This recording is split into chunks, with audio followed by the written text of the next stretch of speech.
কেমন আছো সখী? ভালো আছো তো? মাধব, তুমি কেন আমাকে ওদের থেকে দূরে সরিয়ে দিলে? আমি তো ওদের খুব ভালোবাসতাম। কে জানে, এটাও হয়তো আমার পরিকল্পনারই একটা অংশ। কিন্তু আপনার পরিকল্পনাও তো ভুল হতে পারে। আমার উপর ভরসা রাখো সখী।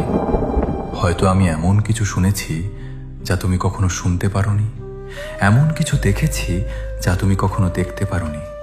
তোমার দুঃখ দেখে আমার কিভাবে সুখ হতে পারে? ভক্তের চোখের জল আমাকে আরো বেশি কষ্ট দেয়, তবু এটা প্রয়োজন ছিল তোমার মঙ্গলের জন্য। কিন্তু আমি তো ওদের খুব ভালোবাসতাম।